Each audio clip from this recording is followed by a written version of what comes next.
Hi, everyone. This conference and Media Lab in general are kind of a dream come true for me. So it's really exciting to be here today and speak to you about things.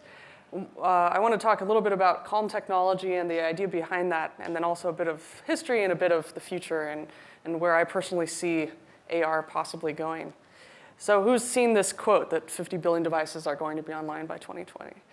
So this quote was tossed around at all these conferences with the idea that with more devices, everything will be better. At some point in technological maturity, we will suddenly have solved all of our problems. And of course, I like to ask whether that's an actual good idea or not. In reality, the more devices we have, the more interruptive reality we have. And that's not necessarily the greatest thing at all. We need the opposite of that. We need what is called a calm technology. We don't need a fridge to tell us through Twitter that we need to buy more eggs. We don't need all of these unnecessary things, and we don't need something that needs to Bluetooth connect to something else in order to work, but then the Bluetooth connection gets destroyed, or you have to call a technician to come up or to your house to fix something, or have to be a system administrator to live in your own home. The idea is that you should be able to do the least amount with the technology that you need to do and live the rest of your life as a human doing human things. Unless you want to deal with the technology all the time, which is also quite fun, but you should be able to choose the times in which you're interacting with technology instead of technology intruding on top of your life.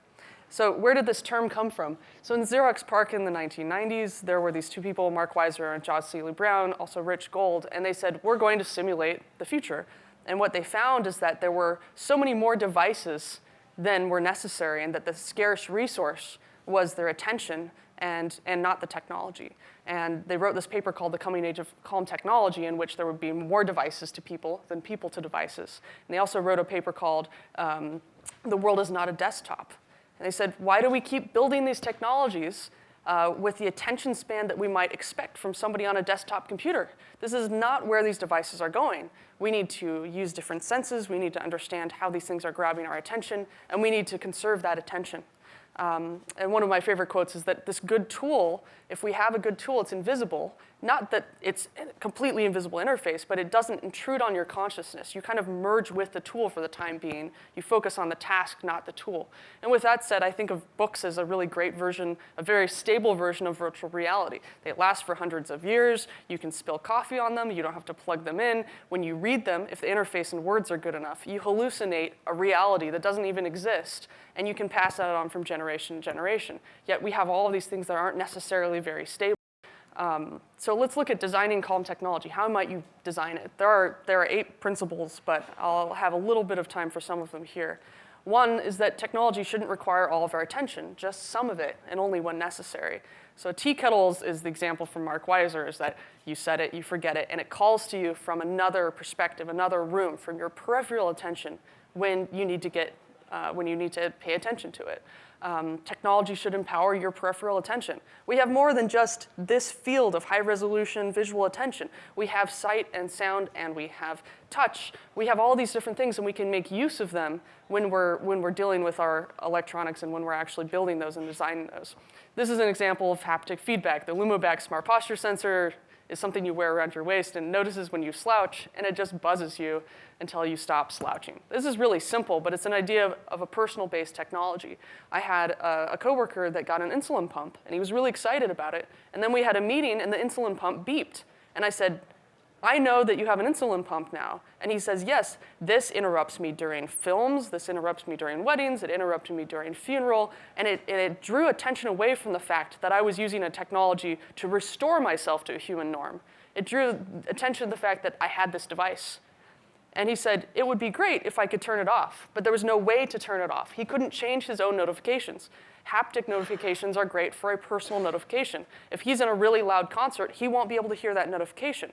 Now, if he's in an assisted living home, then somebody would be able to hear that and help him out. And that's why it's really important to understand what's the situation in which the notification is being sent, why, and can you allow the person to actually change that into a different sense? Because if you don't, you get yourself into situations in which people feel awkward and they feel alienated from each other because of it.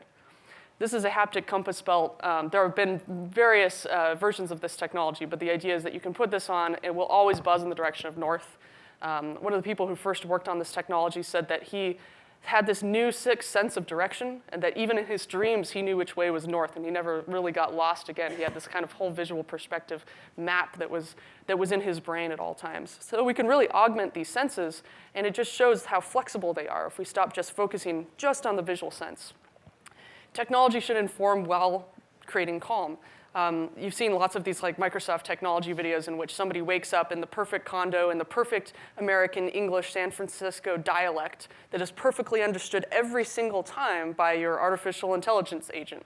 And then it tells you the weather in this disembodied human voice. I don't think a lot of people want that. But the idea behind this is that it's just it's a hue light bulb connected to a weather report, and it just changes the color based on the temperature it's going to be for the day. That's pretty straightforward. If it's going to be really warm, it'll be red hot. If it's going to be rainy, it will be a cool blue. If it's going to be a torrential downpour, it will be a dark blue. But you can kind of understand this, and then if you want a higher resolution piece of information, you can go to the iPad on the wall and actually get that information. It's not being delivered to you by distracting you in a different sense, in this case, the auditory sense. Another example that I really like is this heat sink. It's just LED put into the faucet, and it will change color based on what temperature it is. So instead of just sticking your hand into a shower, you can tell, oh, it's that color purple that I really like. Another person's like, well, I know that this color of magenta is the one that I like for the shower, and you don't have to actually sit there and like go like this the whole time because you're in a different situation. But this kind of synesthesic sense allows you to transfer some sense that you might have into another sense that you might have and make something like the sense of touch, visual, really interesting. Technology can communicate, but it doesn't need to speak. Every time you make something speak, especially in English, you have to translate into all these different languages. You have to worry about voice concatenation and uncanny valley. But all of these things can just be done with a system of like a few tones and maybe a few pieces of light. It's so nice when you look at something like the Roomba, because when it's done, it goes dun dun dun dun, and it has a green light. And when it's stuck, it goes dun dun, and then it like shows you orange. And then you, as a human, help it out. That's why it's such an adorable creature, because you're the one helping it. It's not trying to do everything for you. And even when it messes up, it's like, oh, that's so cute. It's not like CyberCop trying to like destroy your life, right? So, but you don't have to translate any of that, because it's just lights and tones. And it tells you everything you need to do. It's just low-resolution information. But we keep trying to make this information way high resolution, more than we actually need. Technology should consider social norms. There's a metabolism rate at which humans can adopt and adapt to technology. When elevators first came out, we had to artificially slow them down because they were too fast and people complained about their eardrums feeling horrible. They were also fearful that like time and space would be flattened forever and that you would die by being accelerated through a train. Of course, we know that that's not true, but it still takes a long time. When phones came out, when basic feature phones started to come out with cameras in them, that was a big deal. I mean, if you remember 15 years ago, it was 3 years of, oh my gosh, our privacy is dead and everyone's going to take pictures of me when I walk down the street. And as you know now, our camera phones are just used for taking pictures of food to share on social media and things like that. But the idea is that it takes a while, and if we release a feature every few semesters or every few years, we'll have the metabolism rate to see whether people accept or reject the technology. Things like Google Glass didn't build on anything before them, and so they were instantaneously rejected or feared, because with too many features released at the same time, people will just focus on the scariest one. The right amount of tech is the minimum to solve the problem. It's kind of like that quote, that great design is when you take stuff away until there's nothing left to take away. It's really hard to do this when people want to add more and more features. But especially with these new interfaces, less is way, way, way more. What can you compress into a single light, into a single tone, into a haptic buzz? What can you do and still get the information across that you thought you would need a more complex information interface to get across? Streetlights are really boring, mundane pieces of technology. They're just punctuation for when we drive down the street. We absorb them kind of subconsciously in our secondary sense because we kind of see them and we use them to work in our realities. But they're just a light. It's just a series of 3 lights. And that's telling us lots of information about our reality that when we put together with a sense of our awareness, we can understand what to do and where to go. This is incredibly simple. And because it's so simple, it's boring and we don't think about it. The same way with like the toilet occupied sign on a plane. That thing has been there for 40 years. We don't have to have some crazy panel telling us whether it's occupied or not. It's a pictogram, so you don't need to translate it. You can still understand it if you're red-green colorblind, and it lights up so you can see. You can even see it without your glasses, and you can understand ambiently whether it's occupied or not. Technology should make good use of the near and the far.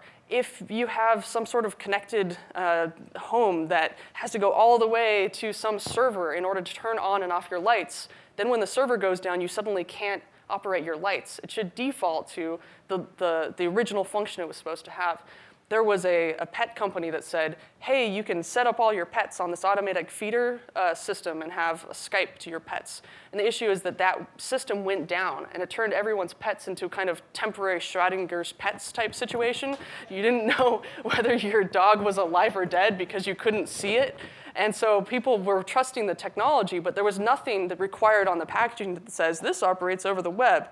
And unlike electricity, where electricity is something that is fairly guaranteed that you can rely on, connectivity is not the same way. It's not the same thing. And yet we're trying to make these things that we rely on as if we were to rely on them like we did with electricity and home appliances. We have to really think about when something touches connectivity or not, what it can do in the worst possible circumstance. I have this graph of kind of like this evolution of computers over time. First, they were far away in the kind of mainframe where we had to go to them. There were many people to one computer. Then we went down to the desktop where you had kind of a one-to-one matching of people per desktop. And then we go back to the kind of remote mainframe in the cloud where we're storing all this information outside of us again. And now what I'd like to see is kind of more personal servers. If we're looking at wearable computing, how much can we do locally? And how few touches can we go to the cloud? And what's the packet size when we go to the cloud? Because if I'm downloading 3 megabytes of JavaScript just to get to a website over the equivalent of a 14K modem, a 14.4K modem because I'm on a phone, what's the point, right? Like, how are we supposed to progress if we keep taking stuff that takes so much bandwidth and we don't design it like we did with old video games where we only had like 16K of memory? Like, I'd love to see restraints on these connected things like it was in that era of computing, because that's when you get the cleverness in the design of the systems. So if you process as much on the device itself, you improve the experience. And you design differently that way. And you get less annoyed and frustrated customers and less edge cases, hopefully. So if good design allows people to accomplish their goals with the least amount of moves, then calm technology allows you to do the same thing with the least amount of mental cost. And as you know, mental cost is becoming increasingly important to our everyday lives. We just don't have a lot of it anymore. It's overwhelmed. So again, this Mark Weiser quote, that the scarce resource will be technology. It will not be technology. It will be attention. So if a primary task of somebody should be being a human and not being a computer, and we start to automate these things that are quite boring and leave ourselves up for the things that we don't want to automate, like spending time with our kids, then we start to kind of look at a different landscape. When I found Steve Mann's work that's only a few floors below, I was really excited because he said, why should we conform to computers? And said like this, why wouldn't the computers conform to us? And so he started making these like very heavy pieces of equipment. He hacked into one of the buildings on the MIT campus and put silver gel on his hair so he could conduct a signal, so that he could have a local area network, so that he could upload pictures of what he was seeing in real time. It was fantastic. So I started studying what he was doing. And one of the things of all this data is that you kind of become this persistent paleontologist. That your email becomes this field site. You're always digging through it and trying to find the thing. But using context and using location, you can actually kind of filter through that and see that in your heads-up display. So that's kind of one of the things that Steve Mann wanted to do. Why don't I have my data here with me at the time I need it? And the other thing is the social punctuation of having to look at another screen. So if you blend these together, you can get something like this, which Steve Mann called diminished reality, not augmented reality. There's too much information from other people in my life. Why can't I cancel it out? So working with Robbie Fung, who's now at NVIDIA, might still be at NVIDIA, he was able to cancel out these rectangles of ads in real life and then display his own messages on top of them. In this case, it's a text message from his wife, Betty, that says, hey, you've gone too far, make a left on Bay Street, Every time I go to Bay Street in Toronto, I like immediately take a left because I've seen this information so many times. Here's another example of him procedurally editing out a L'Oreal ad and then having his own research paper being put on top of it, which is fantastic. So I don't want to see these ads. I want to see my own content in reality. Collaborative reality, where he could block out the types of products he didn't want to see, and then his wife could actually like see that in real time and then like block out the stuff that she didn't want while he was shopping in the grocery store. It's a lot more where that came from. There's also the idea of a contextual notification system. Every time you see a certain logo, you can attach either a memory to it or a piece of information. In this case, it's Betty telling him through a $500,000 system to remember to pick up some milk at the Star Market. And then you look at things like, okay, well, what happens if you have CAD information that's attached to these heads-up displays? Then you can suddenly get the kind of digital twinning type concept, which allows for a kind of cybernetic. People don't talk about cybernetics nearly enough, but you can improve these processes over and over again because you have a digital twin of something. You can see where things wear down. This kind of marriage of the two becomes very interesting because you can do more things than you would have been able to in one thing alone, in one space alone, in reality or the virtual space.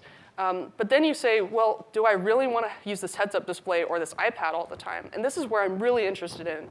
And I've only seen a few people doing this, the idea of projected displays. So the first time I saw this augmented reality sandbox at AWE in like 2012 or 2013, I got excited because when you change the topology of the sand, that changes the projected display. And that actually allows you to make all these landscapes. But the most important part about something like this is that you can have as many people as you want at this augmented reality sandbox, and they're all experiencing the same thing without having to have specialized heads-up displays, without having to have their own software. So I said, who else is doing things like this? So Alan Kay and Worry Dream, Brett Victor, are working at this communication design group lab in San Francisco.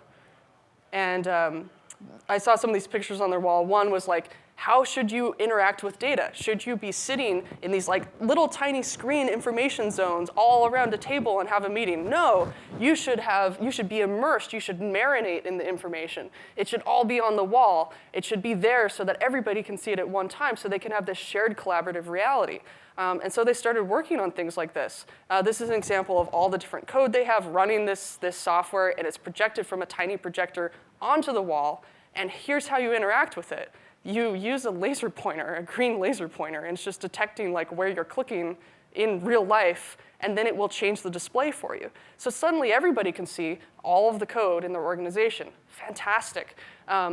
There's also, really what I liked is this augmented reality bookshelf. So they had all these books, and then they just layered on all the book titles, and then they just had a digital copy of all the pages. And so when you laser onto the bookshelf, above the bookshelf, the book that you lasered onto, in this case, like this fairly graphic book about like industrial design, you can see the entire overview of the book once you click on it, and then you can use the laser pointer to actually click on whatever you want, and it will zoom in. So you can read a book just from looking at a bookshelf from afar, from across the room.